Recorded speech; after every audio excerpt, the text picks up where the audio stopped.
everyone, happy Wednesday. Welcome to the next episode with Alexa, who is founder of Potion London.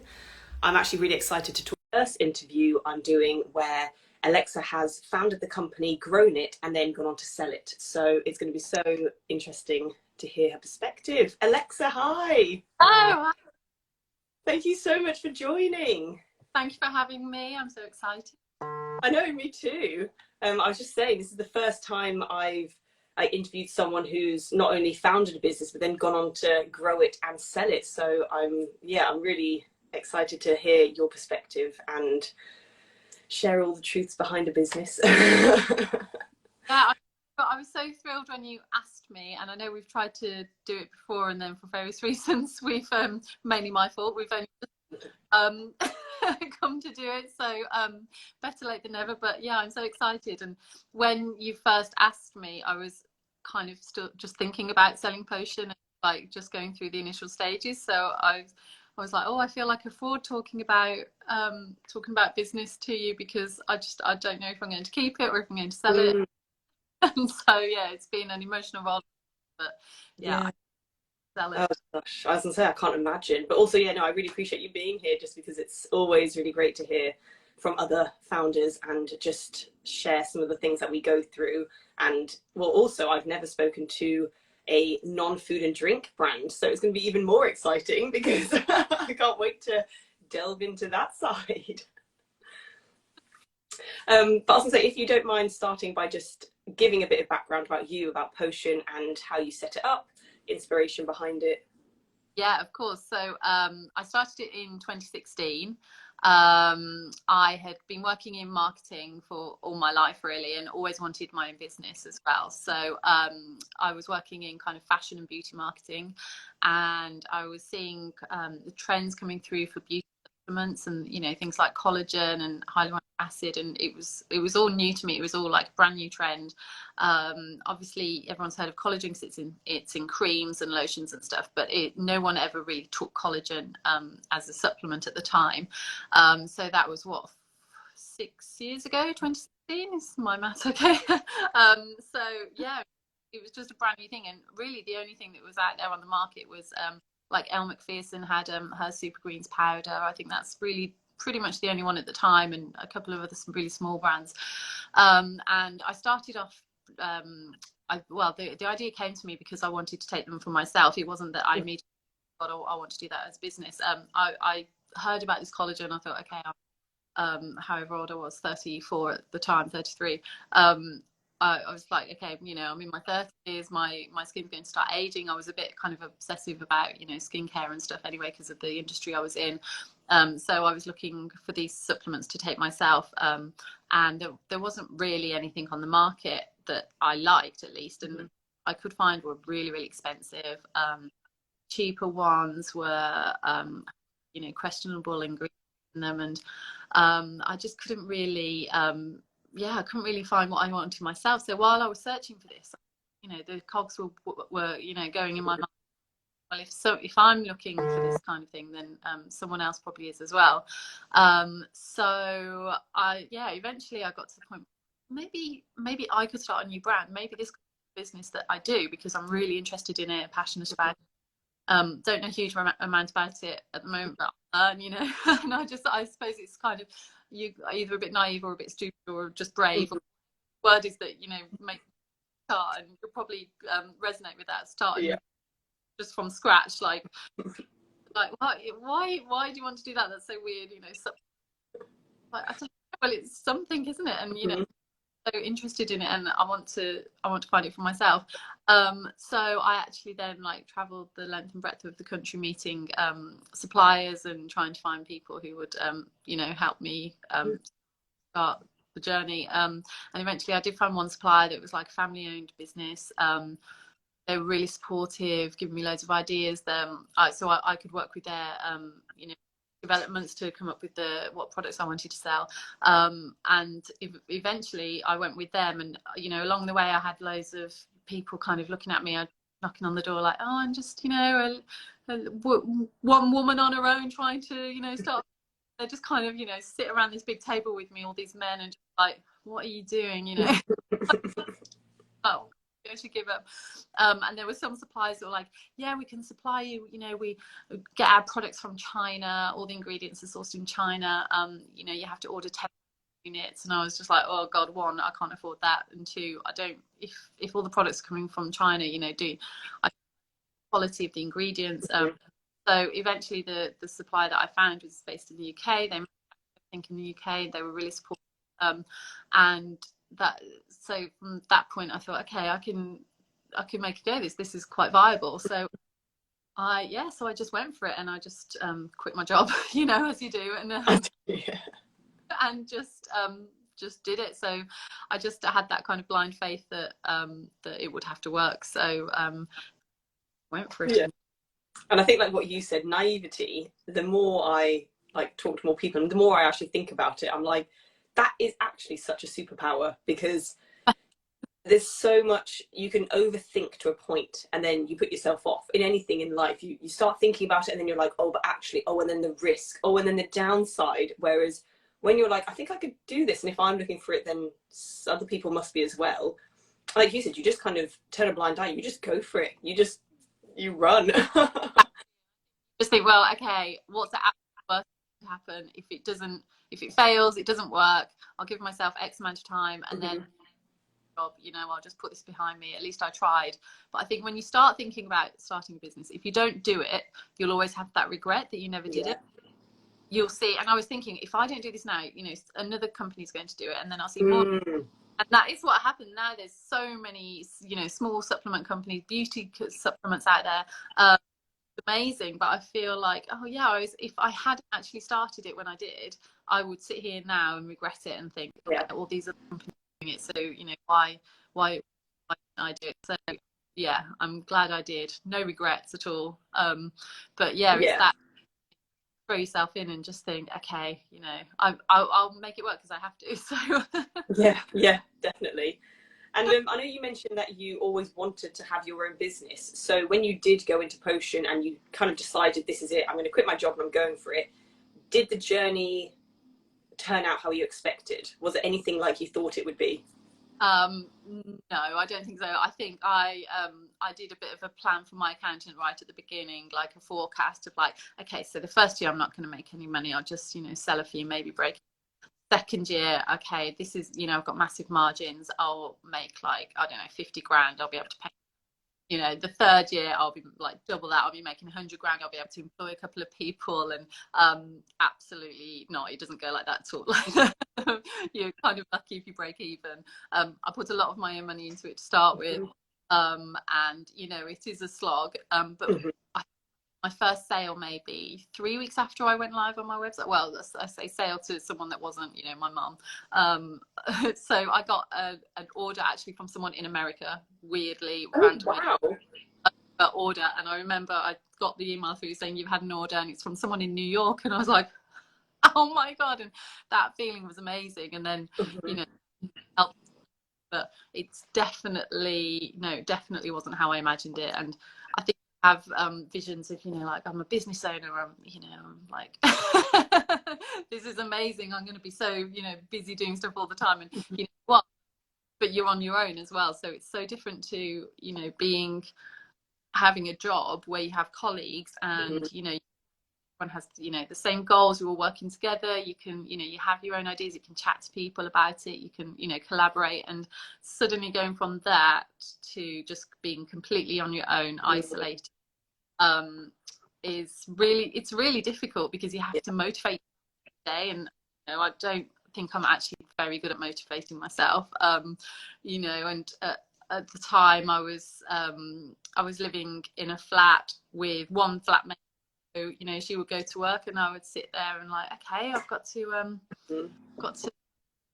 do some work. I've got to make the business run. I've got to make it successful. And then, you know, occasionally I just get to like 3 o'clock and just be so tired, like, oh, I don't know, go for a walk, or just, you know, just relax, watch the telly. And you just, you know, you find yourself there like, oh God, I've got to get back to work. What am I doing? There's no one here, you know, like crack the whip, you have to do it yourself. So that part I found really difficult, the kind of just the motivating yourself on And two, also because you're on your own, like not having anyone to bounce ideas off as well. So, you know, you have loads of ideas and then you start questioning yourself. Okay, that might be a stupid idea. No, that's never going to work. And you know, the negative self-talk creeps in, and then you think, no, actually, I can do it. And you just go through this whole process. It would take me like a week to make a decision because there's no one that I could just talk to and say, what do you think about this? And then they go, yeah, let's do it. You know, you just kind of, you overanalyze everything.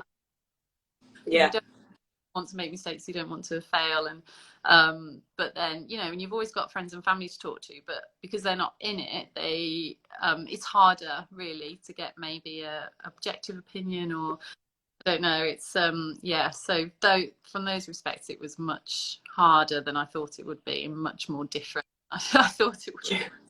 No, I know what you mean. I think the lonely side is you actually can't, I don't want to say prepare yourself for it, but there is nothing like that feeling when suddenly you're like, oh, I am working like alone and I'm by myself quite a lot of the time. And like you said, all those thoughts, you don't have just someone to be like, oh, what are you, oh yeah, that's a great idea, yeah, thanks. Or like, can I just voice this to you? Yeah, okay, great, I'm gonna go do that. It's that whole questioning, and then it does make you think, oh, am I doing the right thing? Should I have set up a business in the first place? Like it becomes a lot bigger in your head as well. So you have it's to be resilient when you've got your own business.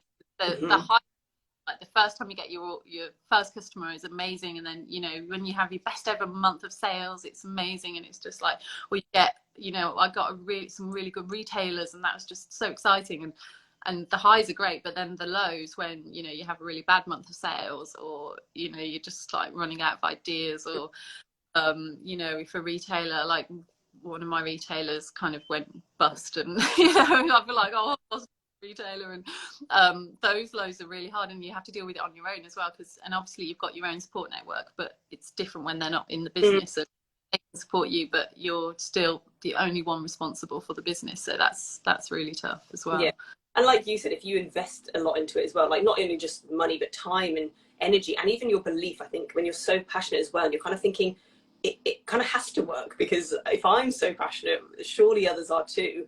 But Yeah. again, when you voice that to others, because they're not involved in the process, it's so easy to be like, oh yeah, but you should just do that. Or if I say anything, it's like, oh my God, just stop. Done. Like if it's making you stress, just don't do it. But yeah, you don't get that like perspective change of, no, but I am responsible and I want it to keep going forward. So then what's the narrative? How can I change that? So exactly. And I think from that respect, it's, you really have to kind of work on yourself, but also kind of create work. And the way that we met a few years ago was through a mutual friend who also and I think you have to get out there and, you know, put yourself out to people, make a little network. And that's been a really wonderful thing actually about having Potion, is that I met some really amazing people through it. Kind of, you know, I had to throw myself out there, join, you know, you know, quite a few people that I still call friends now. And you know, I never would have met these people if it wasn't for Potion, and they really understand and, you know, like talking to you. And there's countless other women that have got their own businesses that work on it on their own as well, that understand exactly how I feel. And you can talk to, you say what's happening, they immediately get it. And then, you know, when I've told people that I was thinking about selling my business, and the amount of people that said to me, oh, you know, I've actually been wondering the same thing, you know, for a year or two now. I just wonder, is now the time that I need to sell? You know, and they understand how you feel, kind of the good times and the bad times as well. So really good aspect to it. And it's hard, especially like my personality type. I'm not you know, I'm not hugely outgoing. I'm a bit of shy. I'm retiring. If there's a room full of people, I'm like, oh, I don't know who to talk to. And I'm the same.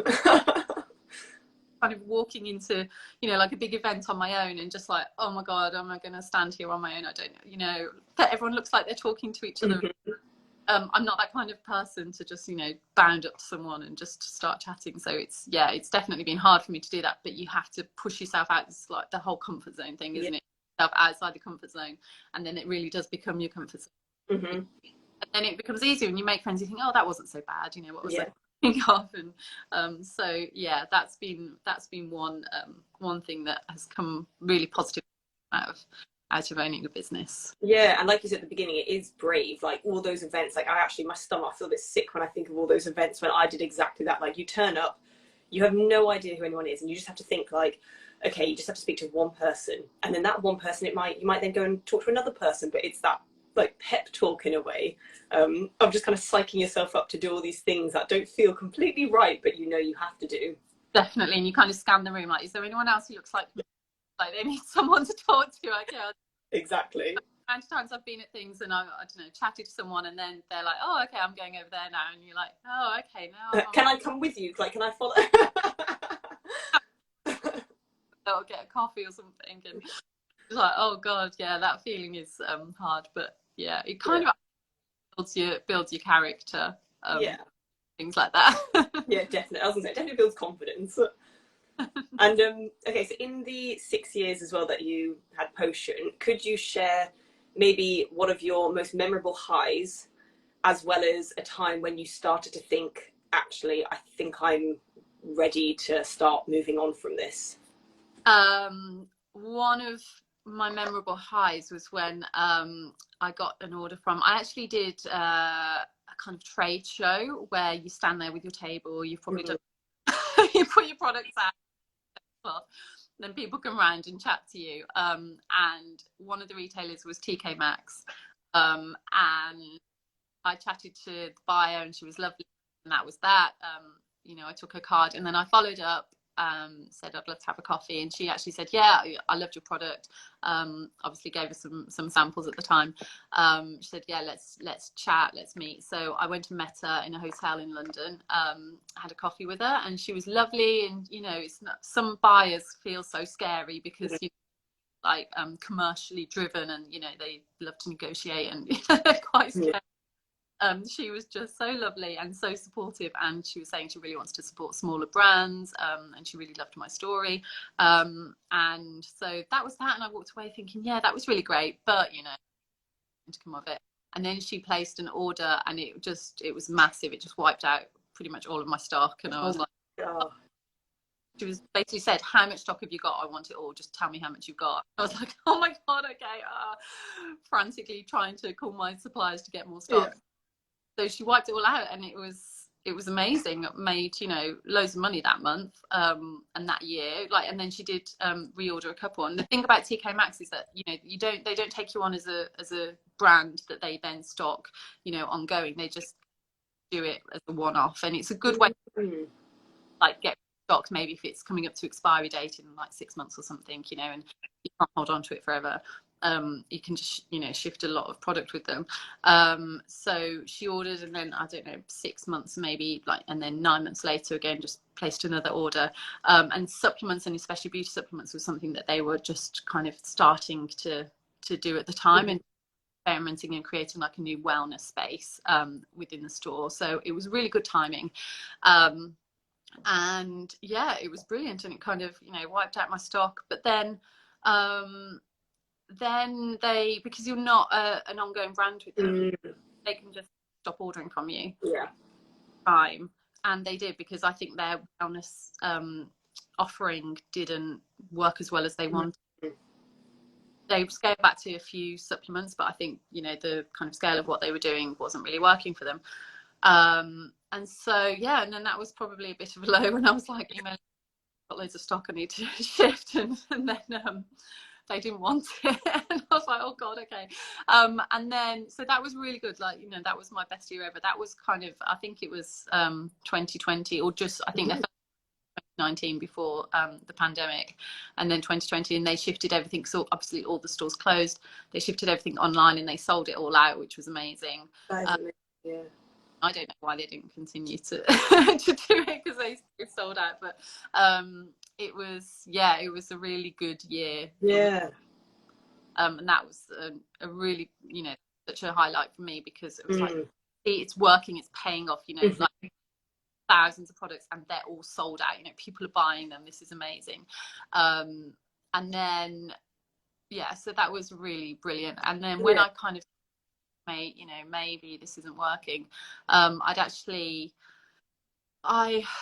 I had a baby 2 years ago, and it was about the time that actually this TK Maxx order was happening. So I was like, yeah, this is amazing. I can do it. You know, I'm a mom and I've got a business and I can do it. I'm going to make loads of money. It's fine.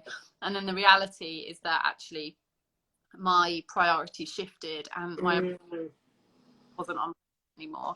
So I thought it's okay because, you know, for the first year or so until he goes to nursery, I'll just, you know, work in nap times and, you know, it'll be fine. You know, I'll just put the baby down and it'll be fine. But no, babies aren't like that. They just came to all the time, and mine just barely slept for longer than 20 minutes at a time. So I literally never had any time. And then in the evening, of course, I'm exhausted and you don't start work. I don't work well in the evening at all. So so I just basically just went in kind of reaction mode with the business. I was doing nothing proactive at all. It was just all reactive. Like, you know, I was fulfilling orders myself. So I'd get an order through the website, send it off, doing that. That was just like responding to emails when I had no outreach to new retailers. I was doing no proper marketing. Just like even my email marketing, like just nothing. I did absolutely nothing on the business. And, you know, if you do nothing on a business, it's going to fail. So it started sliding basically, and I didn't have any more orders from TK Maxx. So that massive portion of sales and it's it just reflected the effort that I was putting in, which was zero. So I just kept thinking to myself, do I just keep it ticking over for another year or two, and then, you know, maybe when he goes to school I'll get back to it full time. You know, all these thoughts going through my mind. I didn't want to lose it, but can I make it work? And really I just was kind of falling out of love with it as well, because I think when things are going really well, you love it because it's great, it's making me money, and, you know, this is amazing. And then when things aren't going so well, it's like it's hard to get the momentum back and get. And I did still love it, but I think because I couldn't give it the love that it needed. I was like, I don't know. And I thought, if I keep doing this and letting it slide, then, you know, I've got stock that's got like a 2-year expiry date or 1-year expiry date. That's going to keep creeping forward. If I can't sell it all and it all expires, then that's it. I kind of go bankrupt, because otherwise I'd have to put in another, I don't know, £20,000 to get new stock, you know, kickstart it all again. And I'd be basically like starting another business all over again. And I thought about it a lot, and, you know, so it kept kind of to and froing, and people were saying to me, but you can't sell it, because what if you sell it and then that person like makes it a success? And I was like, well, that's the point, because I don't wanted to just close it down and stop it. I could, but I put so much into this that I know it can be a success, but I can't do it myself, because I would either need investment, and if I got investment, then I'm not myself anymore, I'm working for my investor. So I didn't want to do that. Or I put my own money into it, but then what if it doesn't work and then I lose my own money? So it was really tough, but I knew that there's so much potential with that brand. I loved it so much that I actually wanted to sell it to someone else so that they could make it a success, basically. In the end, I made the decision, I'm going to sell it. And I just kicked myself that I didn't do it a year earlier, because after I'd made all those amazing sales in 2020, the business would have been worth a lot more money than it was worth after I let it basically grind it into the ground for a year. So, but no, I definitely made the right decision, and relatively smooth to actually do the transaction. So it's done now. It was all finalized about a month. So I think that is honestly amazing. And like, even just going back to what you said about the highs, because they are so, the feeling, I feel like you can't really explain it when you see an email or something and you're like, oh my gosh, someone wants a product that I've created, and someone is interested in my ethos or like the mission. It gives you such like a nice feeling. But then the lows as well do tend to stay more present in mind. And I think I have huge admiration actually for you to be able to kind of take those steps to realize that it's time for you to maybe start doing something else. Because a bit like what we're talking about at the beginning about you can regret not trying a business, I think it also works the other way, where you can stay in a business too long and then regret not leaving sooner. And it's hard because, well, I feel like I go between thoughts sometimes. Like, I have exactly the same as you. I love the brand. I can see it, but it's how much more do I have to give and commit? And it is your responsibility. You are in charge, and it's hard to see where your priorities are. And because were you still working alone at this stage? Yeah, still me. So it was quite Yeah. baby as well. It was just I felt like I never ever had any time to myself. It was either looking after the baby, or if he was asleep, I was frantically replying to emails and working, and then the baby wake up again. So then I'm back on that. So I never actually had any kind of like maternity leave or anything. In a job, you get to stop your job, you have a year off with your baby, which is lovely, and when the baby sleeps you can just sit down and watch telly or whatever. I never had that, so it was really tough. And yeah. And it is, I think that's also, I know there is so much positive with social media and the rise of that, but even managing social media now, like I find that a full-time job, and I'm the same as you. I still do it by myself, so it's trying now to do more, if anything, puts me off. Like, I've lost motivation to do social media or something, because I just think there's now too much to be done. It's hard to think, okay, I can prioritize this, I can put my time here, I feel good about it, because it's like then something else comes, and then, oh, are you on TikTok? No, I'm not on TikTok, because I don't know what to do. Dance on TikTok, okay. Yeah. I feel the same, and I think in some respects it's like easier than ever now to start and to run a business by yourself, because it is social media and it's all online, and that is how most of my customers found Potion, was through social media. But also in the same respect, it's harder because there's more channels, you have to do more things. You don't just post a picture anymore, you have to do reels, so you have to spend more time doing it, you have to be more creative, and it's good because it pushes your creativity, but it's more time and it's more effort.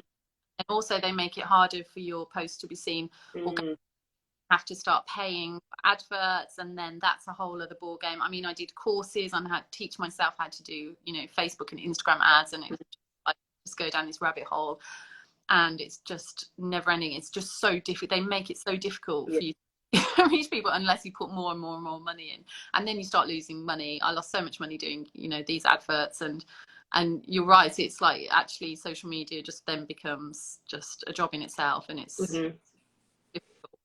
And as I say, and as one person, I find it more difficult, to be honest. Like, I'm stuck in this place where you can put in so much energy, and like before, like the trade shows and things, that you do all of those physical things. It's nice when you're actually customer facing and you can talk to people, but then as soon as it's, I don't know, the list like grows, the more you think, okay, so I've ticked off like that side of things, and then you turn to your attention to all the other things, and it becomes, when you're feeling quite like overwhelmed, and you're like, I don't even know where to start.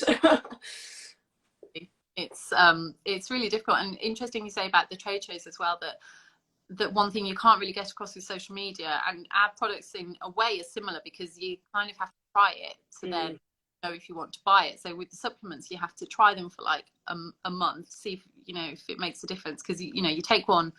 If I just gave someone one pill and they took it, like they're just like, okay, I don't nothing's happened. So you have to try it and then become a customer. And with your product, obviously it looks beautiful in pictures, but how do you know what it tastes like? And that was one really good thing, that when you're face to face with customers, it's so much easier to sell to them, because you can talk to them, you can ask questions, you can let them try it. And then on social media, it's just really hard to actually get that across. With that kind of needs to be tried, and people might have questions about it. And so that's that's a difficult thing as well. And I think I probably got a bit down in social media and didn't probably properly enough. And there's maybe my strategy was all wrong, but you just there's it's amazing, but there's nothing like just being face to face with customers. You do kind of like stalls, and I was supported by Virgin. Virgin, I got a startup loan with them, and so they do is introduce you to all their other brands, which is amazing. Network brands, and their Virgin Media office invited me to go down to their I think it's in Reading, like a stall one day, because they've got this like really cool new office, and they invite all their brands that they support to do like pop-ups and sell the products. And I went there for one day, and for half the day I was just stood there on my own in their reception area, like, oh my God, absolute lemon. Someone please come and talk to me. And then I had maybe like in their break time, like maybe one or two people come and talk to me and buy something. And then I just thought, oh, this is just ridiculous. It's not worth my time. I just feel so embarrassed just standing. And then at lunchtime, it was right next to their cafeteria. So everyone's coming, getting their lunch, sitting down. And then slowly people started coming over to talk to me. And I talked to so many people, and so many people bought them. And they would literally come over and say, right, okay, I've got this one with me, this one with me. My mum's got this, my brother's got this. What should I take? And I was like, okay, right, fine. So you need to take all these. Yeah. And buy them all. Just because they could have that conversation with me. And that's one thing that you can't get across really that well, because people don't generally just, I mean, they can, send you a message, but they don't really. It's just having that natural conversation that was just cool. But yeah. Totally agree. It's like that human connection that we all need, and it's especially when you run it by yourself as well. There's nothing worse than I can hit a time where I'm like, I don't think I've spoken today, and like at a market, and then suddenly you're like, oh my gosh, hi, like I feel like, I don't want to say it like feeds your ego, but there is a bit of reassurance as well, because you did set up a business and like you took that initiative to think, I'm going to start this. You do sort of want those people, the customers, to want it, so that you're like, okay, I feel good, like I feel like this is something that was worth doing, and like these people need it as well. Because when you're doing it just from home and you're hiding behind your screen and social media, you don't actually know who the customers are. You might get people commenting and you can stalk them on Instagram or something, but it's not the same as meeting them in real life. And when you actually meet people who've bought it or who've tried it, it is amazing, isn't it? It's like you're a person and you really and that's one thing I loved about I had a trust pilot so that people could give reviews, and they were all 5-star reviews. It was amazing, and people would be like, oh, I've got this problem, and then I in these super green supplements and it really helped, and I've got loads of energy and all this. And I was like, oh my god, there's all this amazing feedback from my customers who really love it. And they odd customer would email me and say, I just want to let you know this is what I think, it's amazing. But generally, you just keep buying it. You don't email the founder to tell them that you like the products. But and I've got there's a couple of my customers. One is a lady called Linda, who I'm still in touch with today. She's one who would email me and say, oh, I use this one and I really like it. And that's just wonderful. And it was just that is the reason why you do it, because people like it and it helps people, and it's just so lovely and heartwarming, and that's amazing. And there was another thing I used to do, a TV shopping channel, which I'm very embarrassed about, and would never tell anyone when I was going to do it. And they sold the products as well, and they sold a lot of products through there. And that was another one that they would have their customers, they would phone up or message in when I was on the show, and they would say, oh, I bought this last time we were on the show and I've been using it for 6 months and I absolutely love buying it. And they would have loads of, because people, I think they have a bit of a relationship with the TV. They'd always be texting in, absolutely loads of them just texting in all the time saying how much they liked it and how it was helping them. And it was just the nicest part of it, really. Helping someone. Yeah, it is. I think that review side and just hearing that you've made someone's day, you've made them feel good. I feel like that is like the biggest reward of a business. It's just a shame then when sometimes all those other factors of it can become more consuming, when sometimes I'm like, I wish I could focus more on that, but it's so difficult to kind of compartmentalize and be like, remember remember those highs. Because they sit there and think, okay, what let me think about my customers today and what do they want. You generally don't do that, but actually you could. But that is the best part of it, and that's the reason why you do it, and the reason that ultimately is because people like the product and they're buying it. So it would just be lovely if you could talk every day to your customers and find out what they want and what they like and don't like. But that's the biggest problem, I think, with doing everything online and on screens, is that you just don't get that, but you should. And if you don't mind me asking, so since you sold Potion, when it went through, did you feel relief, or did you first feel quite sad? Like, what were the emotions afterwards? A bit of everything, really. I did feel a bit sad because, it's my baby, my first baby, and, it's gone. But also I did feel relieved that, oh my God, I don't have to check how many orders have come through today, and I package them up and I don't have to send them. I don't have to be constantly on my emails. And it all went through just before I went on holiday as well, which was amazing time. So actually I just went away and I had that time on holiday where I wasn't thinking about anything. So then when I came back, it wasn't so much of a change. It was just like, I just continue to not think about Potion. Mm-hmm.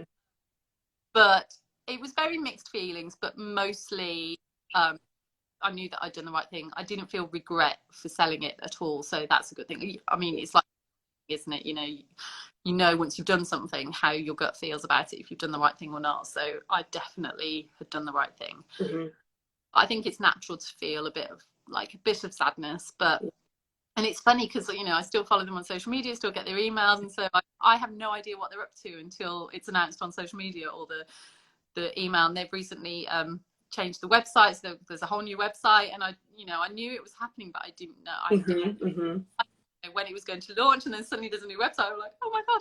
And I actually had a call with the new owner this morning, just to go over a few things. And he showed me that they're, you know, well, I won't spoil anything, but he's got loads of exciting plans. He's changing a lot and introducing. Wow. So exciting. I'm like, oh my God, I'm not involved in it anymore. It's weird, but it's. Yeah, I can't imagine, but I can also appreciate what that must be like. Yeah, it is strange. It is strange, but it's nice that he's still kind of keeping me up things as well, and so yeah, it's nice. It's like I've just kind of adopted my child away, and yeah, because else, but I just don't have to have anything to do with it ever again. So yeah, but I'm really busy in other respects, so. To be honest, I don't have time to think about it. I'm just a bit more distracted. So it's quite good. Yeah. And just going back to how when you do start a business, I think it's natural that we do all have this fear of failure because we've taken that decision to set something up. Not saying that you should feel like this, but did at any point when you were coming to close the deal, did you feel like a failure or like you'd failed, or did it feel more like, no, this is the best decision to move forward? No, I never actually felt like I'd failed. I think I just felt like it was a natural progression, the natural step, that actually the business had been going for 6 years and I'd been bootstrapping it the whole way. I never had investment or anything. And it had been kind of, gradually,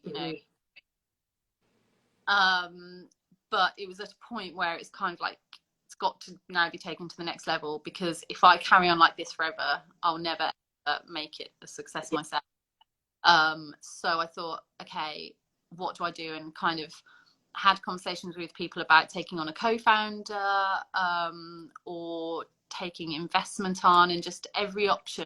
I thought, I'm not sure if it's going to work, because I mean, for various reasons, like if I took on a co-founder, we'd still need investment unless that person had an amount.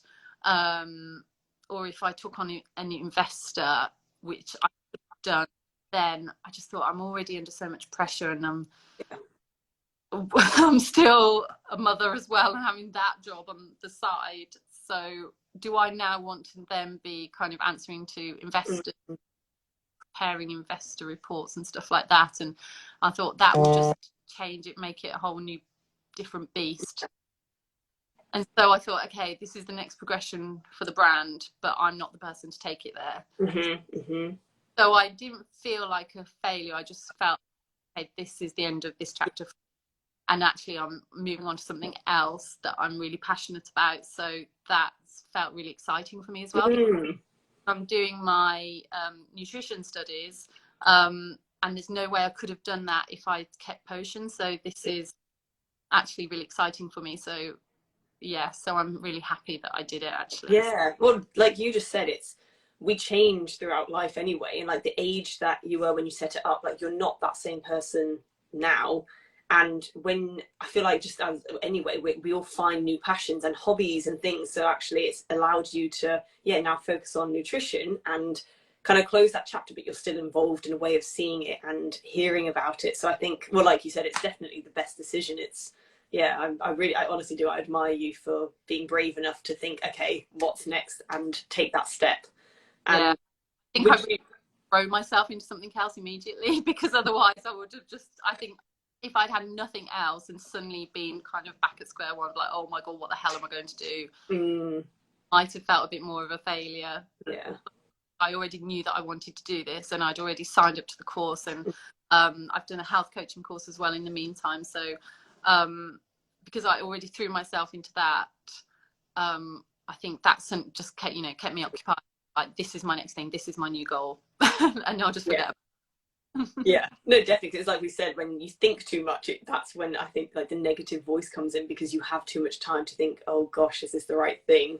So would you have any advice for anyone else who's potentially self-employed or starting a business, or perhaps in a bit of a challenging, not sure what to do? Like, what would you recommend to those people?